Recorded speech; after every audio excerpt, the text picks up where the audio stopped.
بسم اللہ الرحمن الرحیم۔ معزز ناظرین، اس قسم کی عورتوں کی کبھی اولاد نہیں ہوتی۔ انسان کا صاحب اولاد ہونا اللہ تعالیٰ کا نایاب تحفہ ہے۔ اولاد کا حصول خاندان کی نسلی ترقی ہر انسان کی ضرورت اور پاکیزہ خواہش ہوتی ہے۔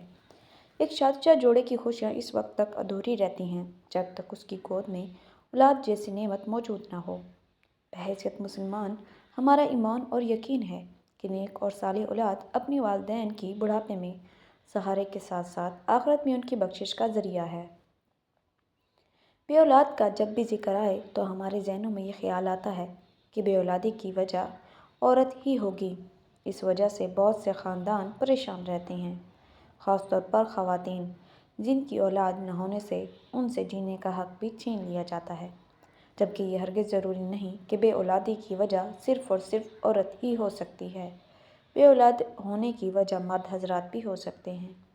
ناظرین، اگر ہم اپنے معاشرے میں دیکھیں تو وہ عورت ہمیں بہت مطمئن دکھائی دیتی ہے جس کی گود اولاد جیسی نعمت سے بھری ہو، جبکہ اس کے مقابلے میں دوسری عورت کو دیکھا جائے جس کی اولاد نہیں ہوتی، اس کے لیے خوشگوار زندگی گزارنا ناممکن دکھائی دیتا ہے۔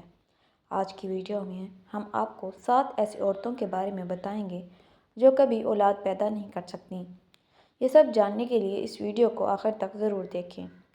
ناظرین، ایک دفعہ کا ذکر ہے کہ حضرت سلیمان علیہ السلام تخت پر بیٹھے تھے۔ ایک 5 عورتوں کی جماعت ان کے پاس آئی، ان سے سوال کرنے لگی کہ اے حضرت سلیمان، آپ ہمیں بتائیں کہ آخر کیا وجہ ہے کہ ہمارے ہاں اولاد پیدا نہیں ہوتی؟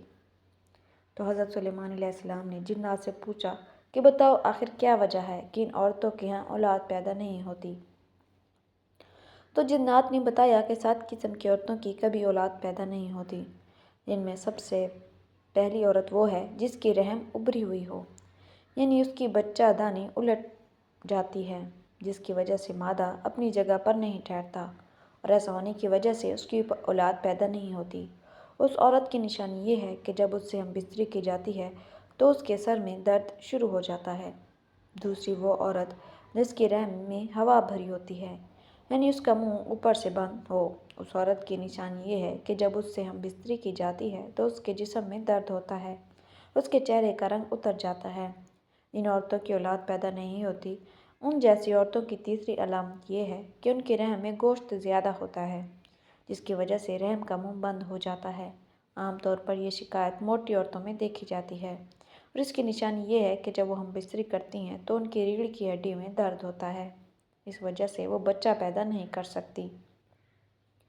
ناظرین، جو عورتیں بچہ پیدا نہیں کر سکتیں ان کے جنات نے جو چوتھی نشانی بتائی ہے وہ یہ ہے کہ جس عورت کے رحم میں کیڑے پیدا ہو جاتے ہیں، اس وجہ سے اس کے بچے پیدا نہیں ہوتے، اور اس کی نشانی یہ ہے کہ ہم بستری کے دوران ان عورتوں کی پنڈلیوں اور ایڑیوں میں درد ہوتا ہے۔ جس عورت کو یہ شکایت ہو وہ کبھی ماں نہیں بن سکتی۔ اس کے بعد اگلی نشانی یہ بتائی ہے کہ ایسی عورت جس کے رحم میں حد سے زیادہ گرمی ہو، ایسی عورت کا حمل ٹھہر بھی جائے تو کچھ عرصے بعد ہی یہ حمل گر جاتا ہے اور وہ ماں بننے سے محروم ہو جاتی ہے۔ ایسی عورت کو غشی کے دورے پڑتے ہیں اور دل میں گھبراہٹ ہوتی ہے۔ جن عورتوں میں یہ علامات ہوں ان میں بھی اولاد کا پیدا ہونا مشکل دکھائی دیتا ہے۔ اس کے بعد رحم میں سردی کا زیادہ ہو جانا بھی اولاد سے محروم ہونے کی ایک وجہ بنتا ہے۔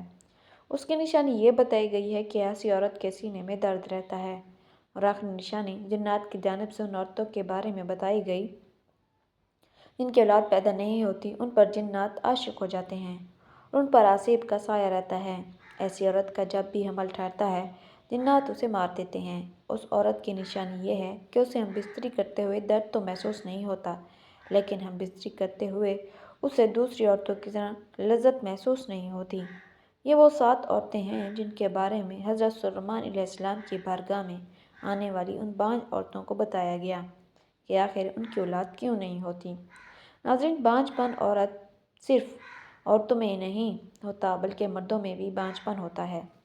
مردانہ بانجھ پن سے مراد مرد کی صحت کا ایسا کوئی بھی مسئلہ ہو سکتا ہے جو اس کی بیوی کو حاملہ کرنے کے امکانات کو کم کر دیتا ہے۔ میں 13 غیر محفوظ جنسی تعلقات کے باوجود حاملہ نہیں ہو پاتے۔ مردوں اور عورتوں میں بانجھ پن کی بہت سی وجوہات ہو سکتی ہیں۔ بانجھ پن کے 1/3 سے زیادہ معاملات میں مسئلہ مرد کے ساتھ ہی ہوتا ہے۔ یہ اکثر مرد کے سپرم کی کم پیداوار یا سپرم کی ترسیل کے ساتھ مسائل کی وجہ سے ہوتا ہے۔ صحت مند سپرم نہ بنا پانا بہت سی چیزوں پر منحصر ہوتا ہے۔ یہ مسائل خلیات کو نطفہ بننے سے روک سکتے ہیں۔ یہ مسائل منی کو انڈے تک پہنچنے سے روک سکتے ہیں۔ مردانہ بانجھ پن کی بنیادی وجوہات یہ ہیں۔ سپرم کی خرابی سب سے زیادہ عام مسائل نطفہ بنانے کے لیے مسائل ہوتے ہیں۔ بعض اوقات یہ بہت کم تعداد میں بنتا ہے یا بالکل بنتا ہی نہیں ہے۔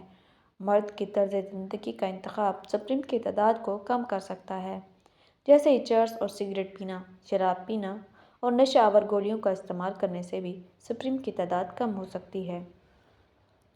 مردانہ اعضاء کی بیماری میں رگیں سوج جاتی ہیں۔ یہ نشانی بانجھ مردوں میں اکثر پائی جاتی ہے۔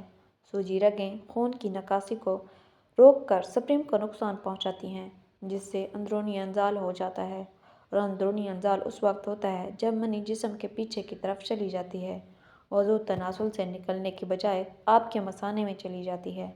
ایسا اس وقت ہوتا ہے جب آپ کے مثانے کی اعصاب اور پٹھے جنسی عمل کے دوران بند نہیں ہوتے۔ یہ بیماری اعصابی نظام یا ادویات کے استعمال کی وجہ سے ہو سکتی ہے۔ اس کی نشانی یہ ہے کہ انزال کے بعد عبر آلود پیشاب اور خشک انزال ہو سکتے ہیں۔ خشک انزال یعنی انزال کے وقت منی کا بہت کم مقدار میں خارج ہونا۔ بعض اوقات مرد کا جسم ایسے جراثیم بناتا ہے جو اس کی سپرم کو نقصان پہنچا سکتے ہیں۔ یہ جراثیم اکثر چوٹ، سرجری یا انفیکشن کی وجہ سے ہو سکتے ہیں۔ یہ جراثیم سپرم کا انڈے میں داخل ہونا مشکل بنا سکتے ہیں۔ ناظرین، یہ تھی وہ چند وجوہات جو بے اولادی کا سبب بنتی ہیں۔ اگر ہم دیکھیں تو اس حوالے کو اکثر عورتوں کو قصوروار ٹھہرایا جاتا ہے، جبکہ حقیقت میں ایسا نہیں ہے۔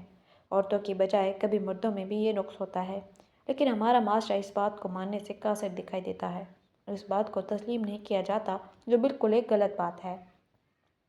ناظرین، یہاں پر میں آپ کو بے اولادوں کے لیے انتہائی مجرب قرآنی وظیفہ بتا دیتا ہوں جو میاں بیوی اور اولاد سے محروم ہوں، ڈاکٹروں حکیموں سے عاجز آ چکے ہوں۔ ان کو چاہیے کہ وہ اللہ تعالیٰ پر کامل بھروسہ کرتے ہوئے توکل اور یقین کے ساتھ نماز فجر اور نماز مغرب کے بعد 21 مرتبہ اس آیت مبارکہ کا وظیفہ کریں اور اللہ تعالیٰ سے اولاد صالح پیدا ہونے کی دعا کریں۔ اس عمل سے پہلے اور آخر میں 11 مرتبہ درود شریف پڑھیں۔ انشاءاللہ اولاد نرینہ پیدا ہوگی، اور وہ قرآنی عمل یہ ہے کہ قرآن کریم کی سورہ السجدہ آیت نمبر 7 سے 9 تک دونوں میاں بیوی کو پڑھا کریں۔ ناظرین، اولاد پیدا ہونے کے بعد خدا کا شکر ادا کریں اور صدقہ و خیرات سے اسے راضی کرنے کی کوشش کریں۔ اللہ تعالیٰ تمام بے اولاد جوڑوں کی اولاد نرینہ عطا فرمائے، آمین۔ ناظرین، کامنٹ باکس میں اللہ تعالیٰ کے 99 ناموں میں سے ایک نام ضرور ٹائپ کریں۔ چینل کو سبسکرائب کریں، لائک کریں، شیئر کریں۔ جزاک اللہ خیر۔